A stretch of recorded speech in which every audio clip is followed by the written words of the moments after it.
Presenta Ministerio de Transporte y Obras Públicas.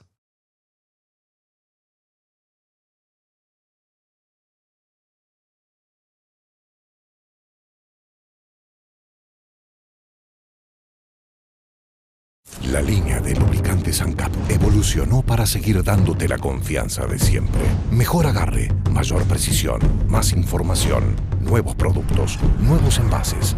Lubricantes ANCAP. Ponelo mejor, llega más lejos.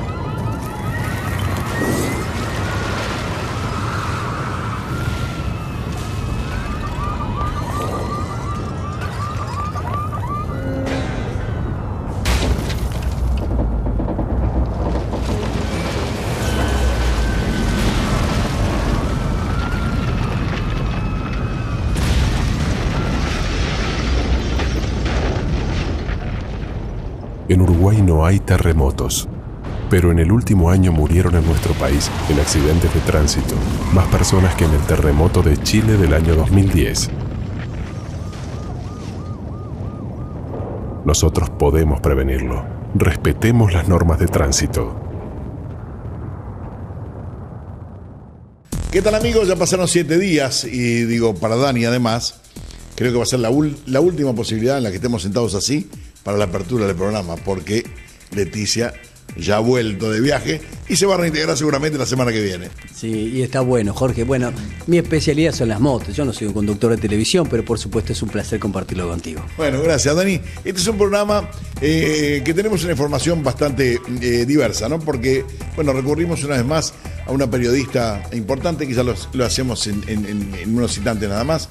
Me refiero naturalmente a María de los Ángeles Orfila. También vamos a tener un espacio de motos y también algunos de unos consejos en lo que a todos aquellos que salen a hacer ruta es conveniente que sepan, ¿de acuerdo? Por eso, de esta manera, empezamos un nuevo Seguridad Vial.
Cuando salió la noticia que se iban a rematar por parte de la Intendencia de Montevideo distintas partes de motos viejas, todas esas motos que fueron quedando tiradas después de haber sido incautadas en su momento y que nadie más fue a buscar.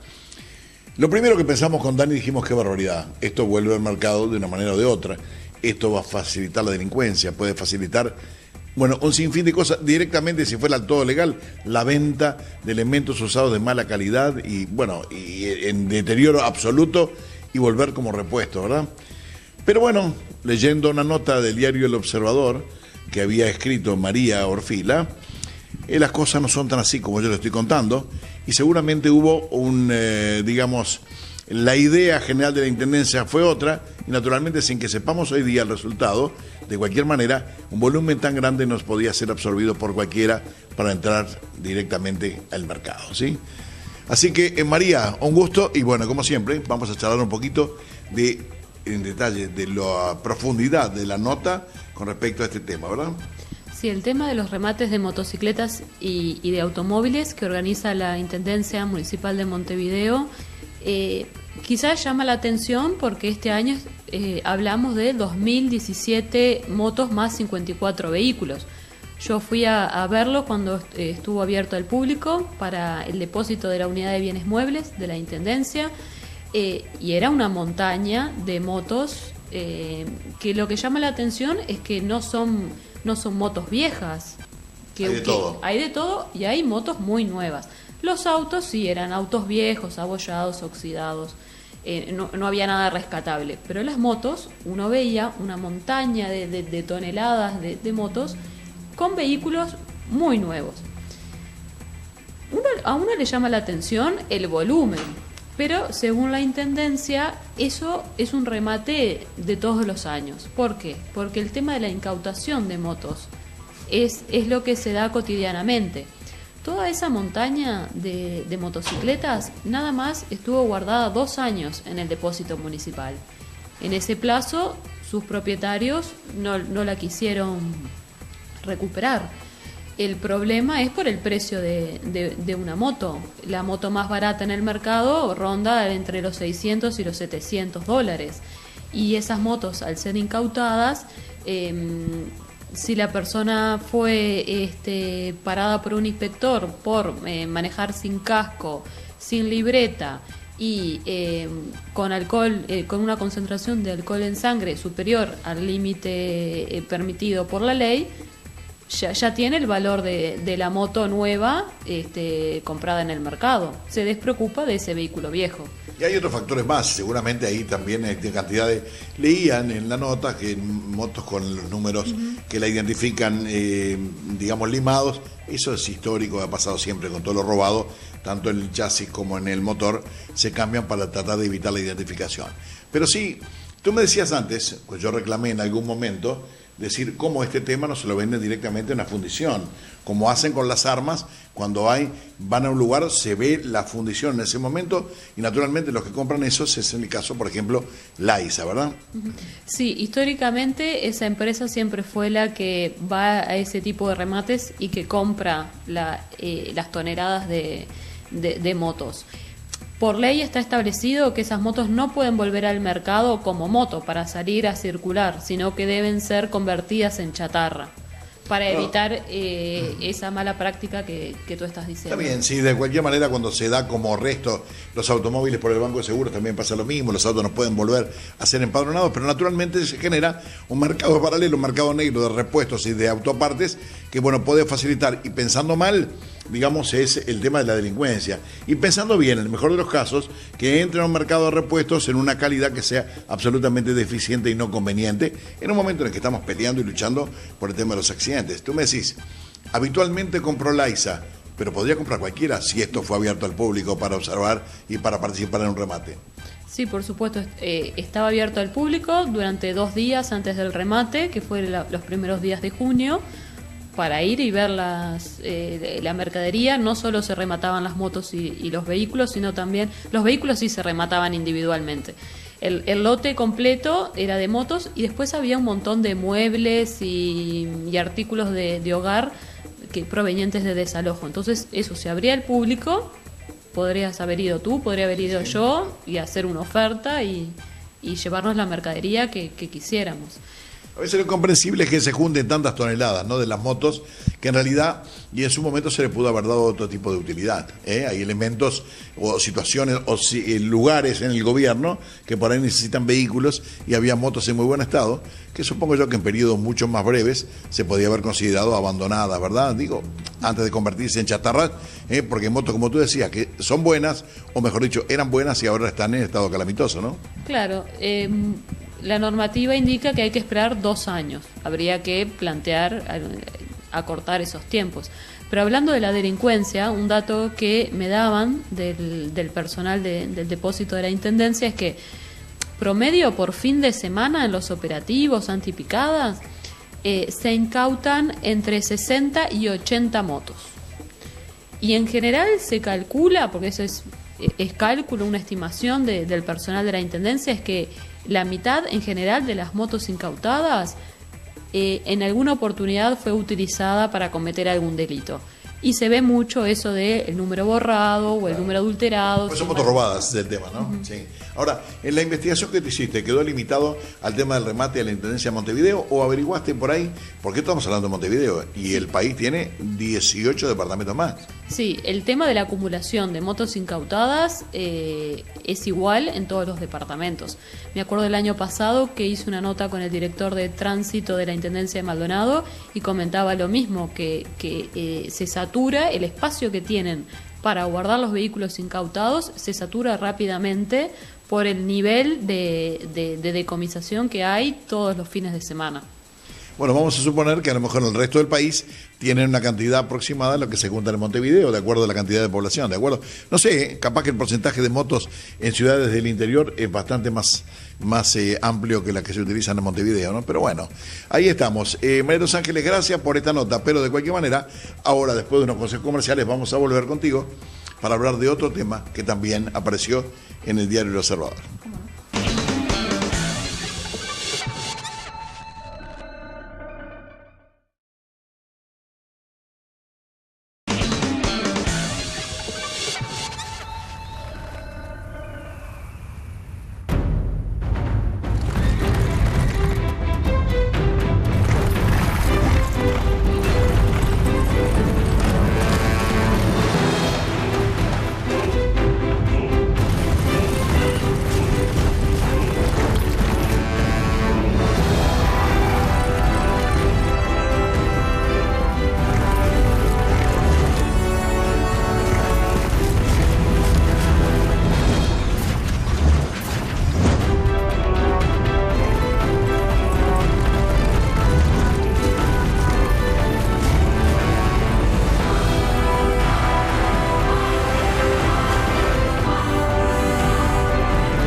La esencia de tu motor.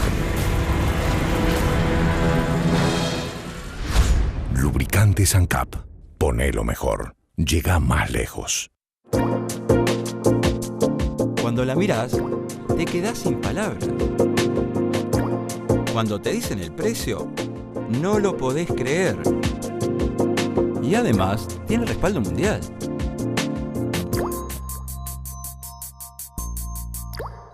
Honda, el poder de los sueños.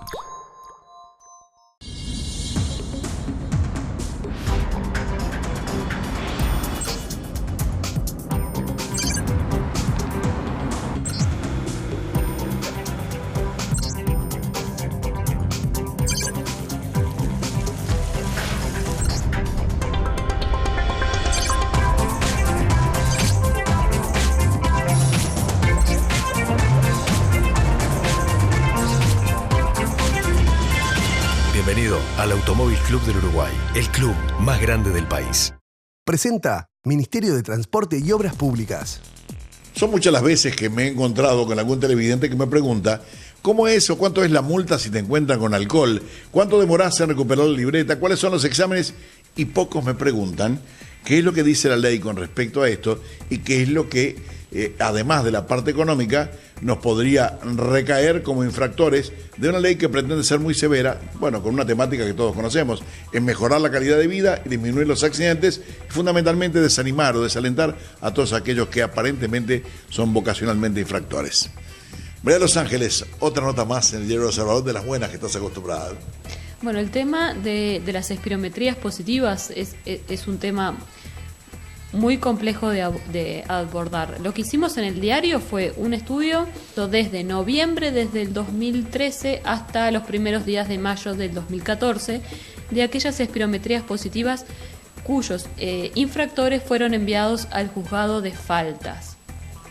Ahí lo que nos sorprendió no es solo el volumen, porque en ese periodo el equipo de datos del observador recabó 314 resoluciones, sino el volumen de alcohol que había sido sancionado.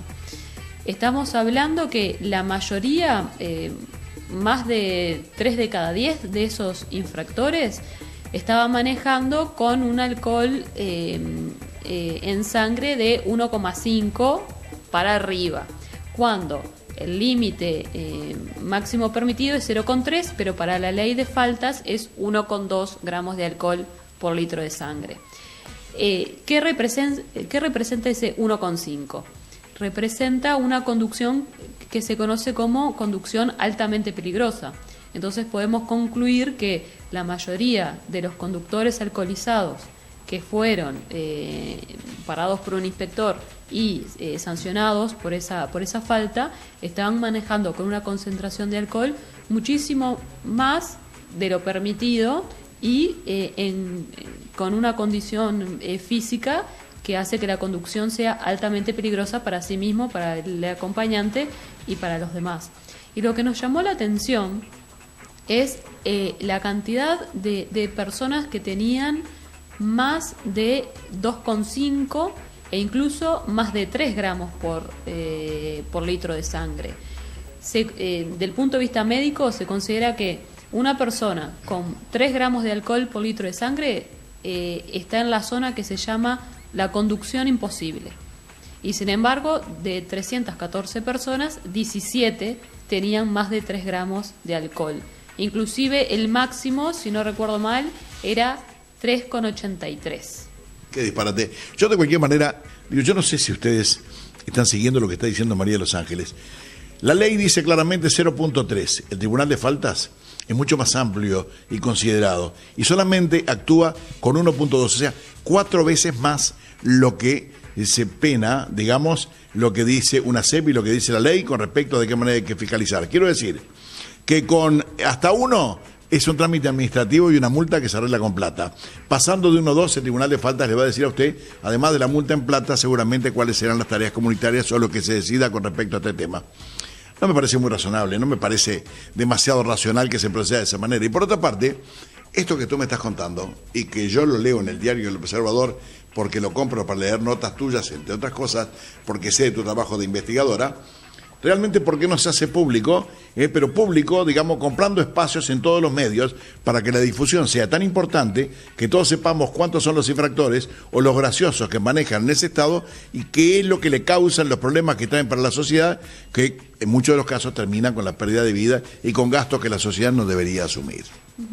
Sí, por supuesto. Los datos que podemos recoger de cada resolución son mínimos.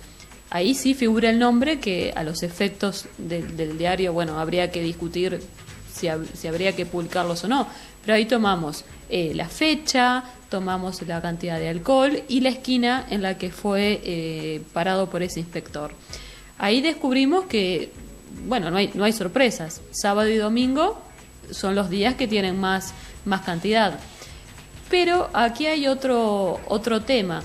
De noviembre hasta abril, en promedio por fin de semana, más o menos entre 30 a 40 personas tenían más de ese 1,2 y eran enviados al juzgado de faltas. Después de abril, de los pocos datos que había entre abril y mayo, había bajado considerablemente, y yo se lo consulté al director de tránsito de la Intendencia, Hugo Bosca, y él confirmó que ellos están viendo que la posibilidad de concurrir al juzgado de faltas y que te impongan una sanción de trabajos comunitarios que puede ser entre 7 y 30 días, está logrando un efecto disuasivo entre los conductores alcoholizados. Pero por supuesto todavía falta mucho porque estamos hablando de los que tienen 1,2 para arriba. ¿Sabes lo que pasa, María de los Ángeles? Yo digo efecto disuasivo. Efecto disuasivo en la medida que se haga público y que salgan todos los medios diciendo, si vas a tomar, te va a pasar esto. Ahora, cuando nadie se entera, disuasivo y me decís que 30 o 40 todos los fines de semana los agarran, digo, disuasivo será al que agarran que le cuente a los vecinos o los que iban con él el auto, a sus amigos. De otra manera, la gente no se entera porque esto no tiene promoción. En realidad, lo que tiene promoción es cuando pasan accidentes brutales y aparecen los muertos y la familia sufriendo. A la semana se olvidaron y volvemos con la misma cosa y seguimos en esto. Sí. Lo que encuentra la Intendencia es que bajó ese promedio de entre 30 y 40 a 10 o 15 por fin de semana. O sea, estamos hablando de una reducción más o menos de la mitad, que hay que ver cómo se sostiene con el correr del tiempo. Y aparte habría que ver que esa sanción, a mí me sancionan, voy a limpiar una plaza durante una semana qué efecto me genera a mí para no volver a cometer la falta, y si después me agarran de vuelta. Hay que ver la efectividad de esa sanción. Si no, hay que pensar en unas sanciones más importantes, económicas, e inclusive en un caso de reincidencia o de una concentración de alcohol muy mayor, un tema carcelario, como sucede en otros países. ¿Sabes lo que pienso? Que la gente realmente lo que trata de evitar es la multa. Lo que en este caso trataría de evitar la multa en metálico y eventualmente el trabajo comunitario. Eso está claro. Pero lo que no estamos percibiendo es una toma de conciencia y que se mejore el nivel, tanto de la conducción como el comportamiento social, por un convencimiento de que somos infractores y que esto no lo debemos hacer y no nos debe pasar, más allá de la multa. El convencimiento que decir que yo no debo hacer las cosas que molestan a otros, que perjudican o que generan lo que realmente nos está generando esta problemática del tránsito. Sí, por supuesto, eso es el kit de la cuestión, ¿no? O sea, si la gente que está al volante y decide tomar, genera esa conciencia, bueno, muchos de los problemas del tránsito se tenderían a solucionarse, ¿no?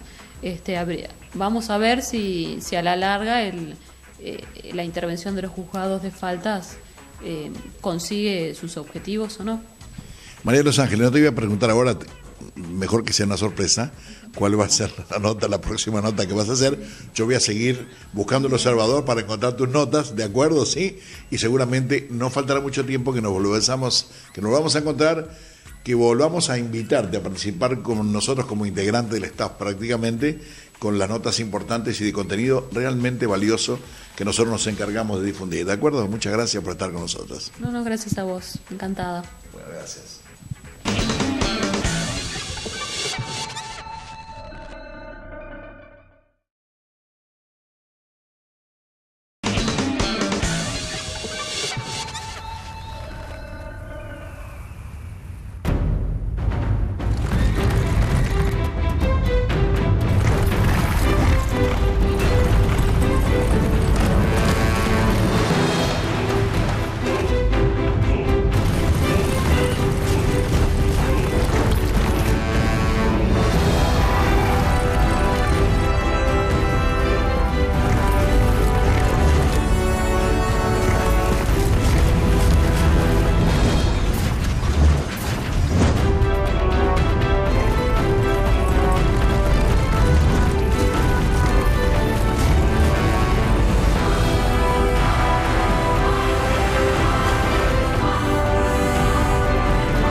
La esencia de tu motor. Lubricantes ANCAP. Ponelo mejor. Llega más lejos. Cuando la mirás, te quedás sin palabras. Cuando te dicen el precio, no lo podés creer. Y además, tiene respaldo mundial.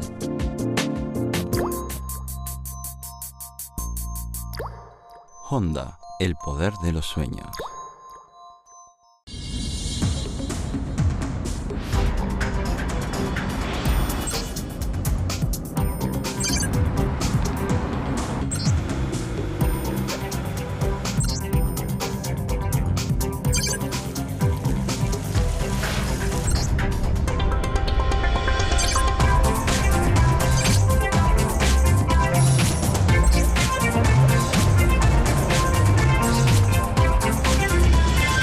Bienvenido al Automóvil Club del Uruguay, el club más grande del país.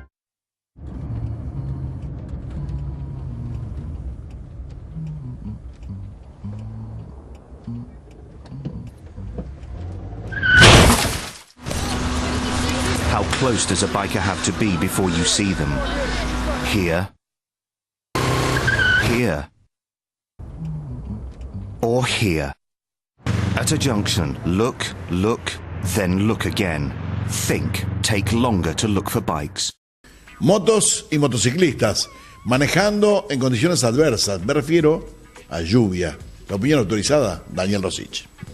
Bueno, Jorge, hoy vamos a hablar justamente de eso, de la conducción en el agua. Hoy especialmente para eso, que había un día bastante complicado, medio lluvioso, aproveché para venirme en moto y tener las ideas frescas, ¿no? Frescas en todo su sentido. Bueno, y creo que lo más importante, y como título de comenzar con este tema, es hablar de cómo hay que estar predispuesto para andar sobre la lluvia, ¿no? Fundamentalmente hay que estar concentrados, hay que ser suaves y especialmente mejores pilotos. Viste que en las carreras de moto, cuando empieza a llover, dice que el agua ecualiza, porque los buenos pilotos se destacan. Sí. Antes que siga.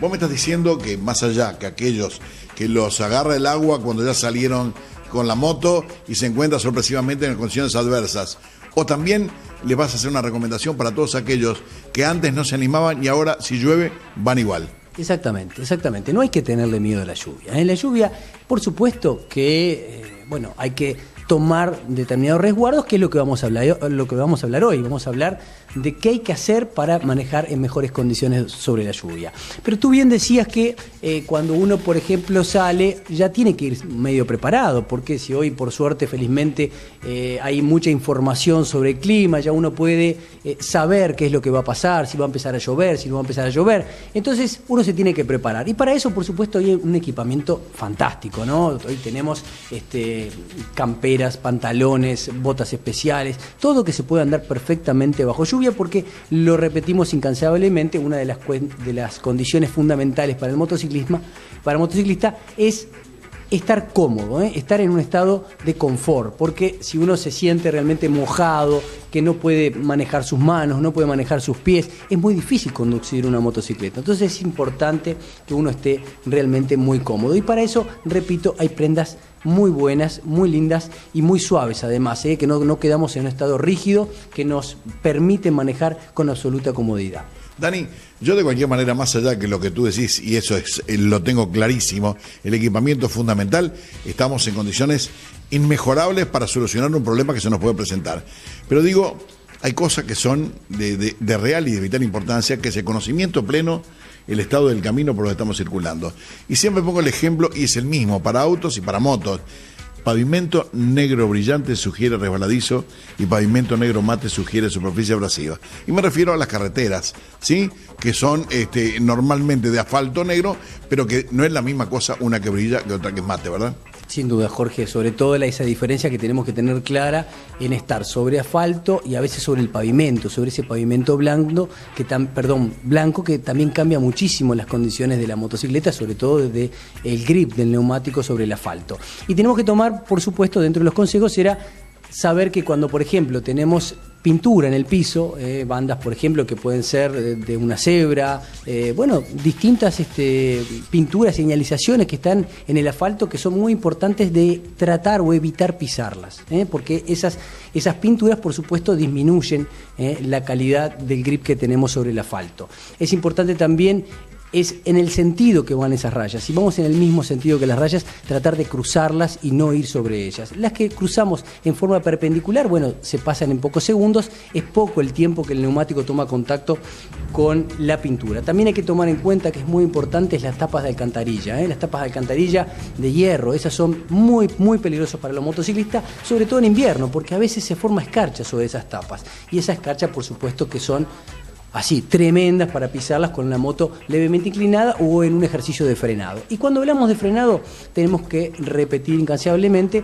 que cuando utilizamos los frenos, por lo menos en condiciones de clima no favorables, en el caso fundamentalmente cuando comienza a llover, es más importante o es más resbaladizo el asfalto cuando comienza a llover que cuando realmente está lloviendo, está mojando y está lavando ese asfalto sucio que nos puede provocar una caída. Entonces, volviendo al tema de los frenos, utilizar un poco más el freno trasero. El freno trasero no solamente nos permite detener la moto, sino poder investigar el límite de esa frenada, porque vamos a ver en el momento que la rueda se bloquea, cosa que no podemos hacer con el freno delantero.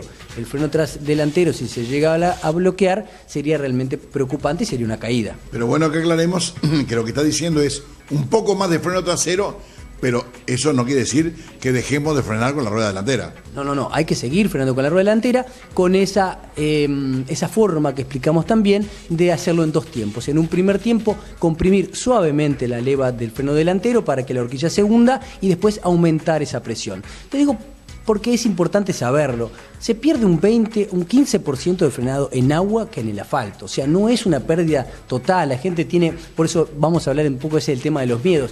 No se pierde toda la eficiencia del frenado, ¿eh? Uno pierde parte. Se ha comprobado que es entre un 20 y un 15%, dependiendo, como hablábamos hoy, del asfalto. Depende por dónde estemos circulando. Pero es importante que la gente no le tenga miedo. Por supuesto, no extralimitarse, ¿no? Porque una cosa es no tener miedo, otra cosa es pasarse de la raya y poner en riesgo, ahí sí, la pérdida de grip, que es una de las cosas importantes en la motocicleta, perder el control e irse al piso. Jorge, otra cosa importante que tenemos que tomar en cuenta en el momento que salimos con la moto es el tema del casco. ¿Por qué es tan importante el casco? Bueno, porque el casco es, además de ser un elemento imprescindible en materia de seguridad por si no vamos al piso, es imprescindible tener un visor que nos dé una buena visión del camino, donde es importante que no tenga rayas. Esas rayas, cuando empieza a llover, ahí se acumula pequeñas partículas de agua que nos impiden ver con nitidez, y además, si es de noche, peor, porque ahí se reflejan en esas pequeñas rayas y se hace realmente muy incómodo de manejar.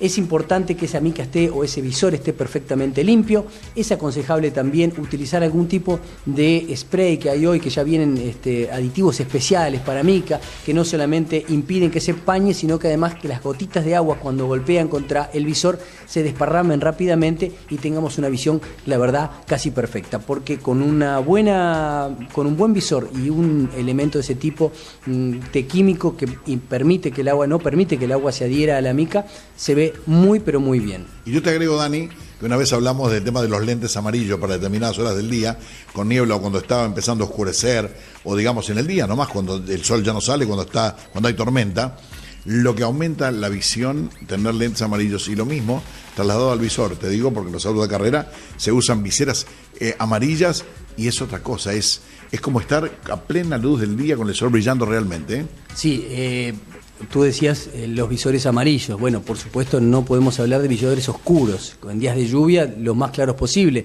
Mucha gente me pregunta si no es bueno tener un visor oscuro. Está bueno tener un visor oscuro, pero el visor oscuro te limita a andar solamente los días soleados. Entonces, como lentes negros. Claro, lo ideal es usar detrás del visor, usar lentes, que uno los puede cambiar en unos segunditos, se cambian los lentes por unos lentes claros, lentes oscuros, y soluciona el problema. Entonces, yo aconsejo que ese visor oscuro se utilice en condiciones especiales. Aquella gente de repente que viaja mucho en moto y que puede tener la posibilidad de llevar dos cascos, lleva un casco con un visor claro y un visor oscuro, o tiene el tiempo, ¿no?, para detenerse, cambiar la mica y poder seguir circulando. Finalmente, Jorge, para terminar este capítulo, quiero hablar de cómo tenemos que manejar el motor en estas condiciones, ¿no? Yo siempre digo que lo mejor es ir una marcha más de la que necesitamos. ¿Por qué una marcha más? Bueno, porque la entrega de potencia va a ser mucho más suave, lo que hablábamos al principio. Necesitamos suavidad. Entonces, tener una marcha más significa que el par de motor está más lejos. Entonces, nosotros podemos abrir gas con la motocicleta sin tener la preocupación de que el motor, en un golpe de potencia, nos haga perder el control de la motocicleta y por eso irnos al piso. Ni hablar, por supuesto, la gente que tiene la posibilidad de tener ABS en su motocicleta. Bueno, eso mejora sustancialmente la frenada, ¿no? Una frenada con ABS en estas condiciones húmedas son realmente ideales, porque la moto obtiene lo que todos los motociclistas tenemos que lograr, largando el freno de acuerdo a ese momento donde la moto se bloquee. Entonces el ABS lo hace por sí solo, entonces no tenemos esa preocupación y conseguimos una eficiencia en el frenado magnífica.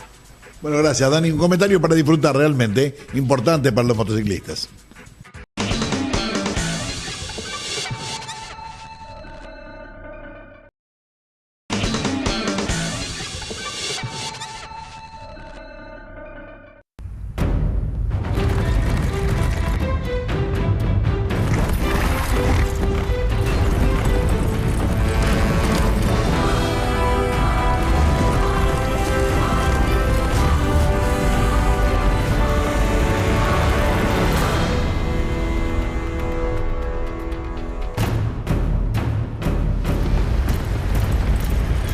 Libera la esencia de tu motor. Lubricantes ANCAP. Ponelo mejor. Llega más lejos. Cuando la mirás, te quedás sin palabras. Cuando te dicen el precio, no lo podés creer. Y además, tiene respaldo mundial.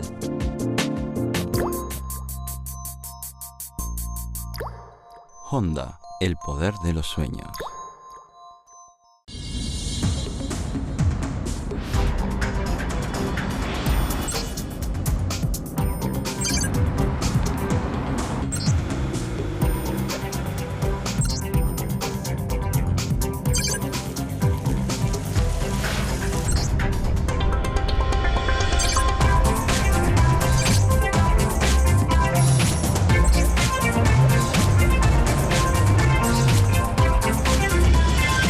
Bienvenido al Automóvil Club del Uruguay, el club más grande del país. Presenta Ministerio de Transporte y Obras Públicas. Cada vez que se acercan momentos de vacaciones, son momentos en los que la gente sale mucho en la ruta con la familia, para disfrutar naturalmente, para pasear con los vehículos, siempre damos algunos consejos.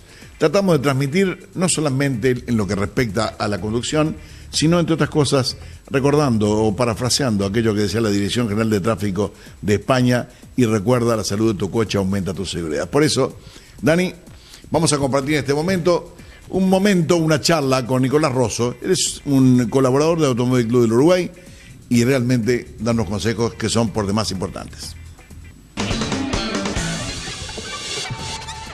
Seguramente usted sabe para qué sirve y cuáles son los servicios que brinda el Automóvil Club del Uruguay. Lo que sí tengo dudas, que usted sepa discernir entre si el problema es de batería, de arranque, o que el motor está bajo de compresión, o que los calentadores, si es gasolero, que por ahí están rotos. Pero quien me acompaña, Nicolás Rosso, que más allá de eso tiene un apellido con un poco de historia de automovilismo deportivo. Bueno, Nicolás, vamos a charlar un poquito y a resolver los problemas, pero por lo menos a contarle a la gente de qué se trata. Sí, bueno, vamos a hablar un poco de lo que es el tema de, en general, el auto, un mantenimiento, una revisión antes de viajar, o las precauciones que hay que tener, o cuando se viene el frío, lo que es tema batería, calentadores, como dijiste tú. Bueno, un poco de... Hay otra cosa más, yo no creo que me vayas a poder enseñar mecánica a mí, ni a muchos de los que están del otro lado, sí, pero por lo menos que nos dimos cuenta de las cosas fundamentales, de las principales o las más fáciles de detectar para decir el auto tiene esto o podría tenerlo. Bueno, sí, vamos a ver si a poquito vamos a ver si no enseñar, pero por lo menos tener un poco de idea básica para poder detectar un problema. Bueno, a partir de este momento nosotros nos vamos a ir a marcar los problemas puntualmente. Y serán de batería, será de arranque, será de neumático, de suspensión, de lo que sea. Con Nicolás Rosso, mi compañero y aparte de este momento profesor, bueno, nos vamos directamente a las clases de docencia. Muchos de los llamados al Automóvil Club es porque el auto no arranca, llamadas que se acentúan y se aumentan en invierno naturalmente. En algunos casos, uno piensa, después que le das arranque, y se acaba la batería, y dice, mirá, la batería es la razón. ¿Es así, Nicolás? No, hay veces que sí, pero hay veces que no. Hay veces que eso viene determinado por otro problema. Puede ser por tema de compresión, o si hay que ver si un auto es a gasoil, el tema de calentadores. Siempre tener, cuando se viene, por ejemplo, el invierno, tener ya hacerle un mantenimiento al auto, ¿no? Para ver si está todo bien, para no tener este tipo de problemas. Independientemente de eso, la batería en buen estado naturalmente asegura la velocidad de arranque, lo que un motor que no esté al 100%, igualmente la batería juega su papel. Sí, por supuesto. Aparte, el auto también ya viene, vos sabés ya si viene funcionando bien. O sea, si viene arrancando bien y de un día para el otro ya no arranca, es por algo, ¿no? Bueno, oíme, Nicolás, vamos a darle un consejo a la gente, es decir, el auto no arranca. ¿Qué hace? ¿Nos dormimos en la llave y le damos hasta que se rompa todo? No, si no arranca y viene arrancando bien, el tema es por otro motivo. Entonces lo que habría que hacer es, revisarlo, no darle arranque hasta matarlo. Pero bueno. Fundamentalmente lo que pasa es que se recalientan los cables y vaya a saber qué cosa rompemos, ¿no? Sí, por supuesto, se puede quemar. Aparte, la batería también, capaz de una batería nueva la matamos, ¿no? Sí. Bueno, de alguna manera entonces lo que aconsejamos es... No es más allá de comprarte un auto nuevo, tener el auto en condiciones como corresponde. En el caso de los gasoleros, verificar que los calentadores, que no es otra cosa que una bujía que calienta la admisión, ya que no tienen la bujía que hace chispa con motores nafteros, que esté en buena condición. La compresión, la batería, y si no hay más remedio, que te llamen. Y ahí está, si no cualquier cosa, estamos acá a las órdenes.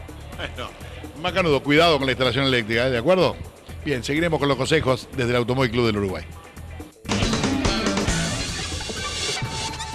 Daniel, por lo menos a mí me pasó volando este programa, ¿eh? Sí, me pasó volando y me quedé encantado con el informe La verdad que el tema del alcohol en la sangre de los automovilistas y bueno, tal vez los motociclistas. Y el tribunal de faltas, ahí donde empezamos, que hay demasiadas cosas que no nos quedan muy en claro. Yo creo, a veces hay elementos, y vamos a analizar hoy, y lo dejaremos para el programa que viene, con determinado tipo de obras viales, se pasaron la Rambla de Malvin. Yo digo a veces cuando hay, no sé, media calzada y se avisa sobre la marcha, a la salida de una curva en la Rambla de Montevideo, generando una distorsión absoluta en el tránsito, hecho por la Intendencia o por una obra tercerizada, digamos, pero con el control natural de la Intendencia. ¿Cómo podemos después aceptar que las multas por un exceso de velocidad que sea por en vez de 15 kilómetros permitidos, por 16 kilómetros, que te ponga una multa al final de la Rambla de Carrasco? Creo que este tipo de cosas lo único que hacen es dificultar la tarea de los inspectores, que yo defino siempre como un trabajo insalubre, porque realmente la gente dice, loco, ¿por qué no arreglaron aquello que casi me mato hoy de mañana en la Rambla y me multás por venir unos pocos kilómetros más? Entonces yo creo que todo debería ser en conjunto con una idea general que sea para beneficiar, para facilitar y para disminuir los accidentes. Esa es la idea. Sí, Jorge, a veces se pierde credibilidad, ¿no?, en las autoridades. Pero bueno, todo tiene que ir cambiando y nosotros desde aquí tenemos que dar nuestra opinión. A veces no para la alegría de todos, pero tratamos de dar nuestra opinión porque creemos en esto, ¿no? Creemos en un futuro mejor para toda la sociedad, en un futuro mejor para la movilidad de nuestro país. Y creo que uno de los debes que tiene nuestro país es justamente las vías, ¿no? Un debe que tiene y que tiene que cambiar con una visión mucho más planificada, con seguridad real para los automovilistas que han evolucionado tanto los automóviles, tanto las motocicletas y que no están acorde con nuestras vías. Gracias, Daniel, nos encontramos en una semana. A ustedes, amigos, gracias también por acompañarnos y la promesa de que la semana que viene Leticia Coqui va a volver a estar con nosotros. Gracias.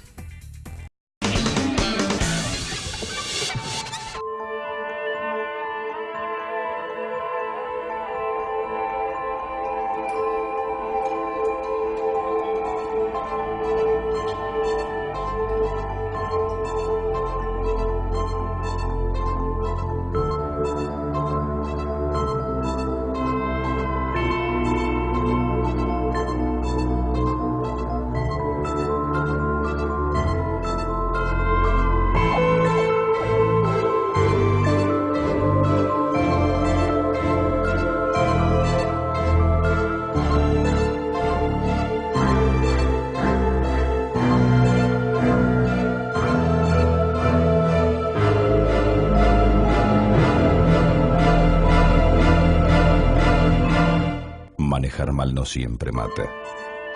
En Uruguay hay 1.500 lesionados permanentes cada año por accidentes de tránsito.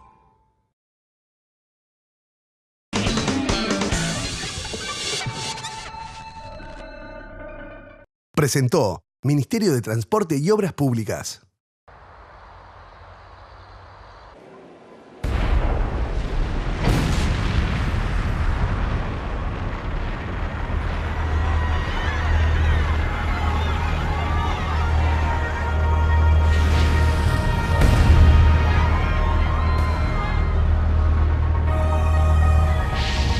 Cada año mueren en nuestro país, en accidentes de tránsito, más personas que por la actividad de los volcanes de todo el mundo.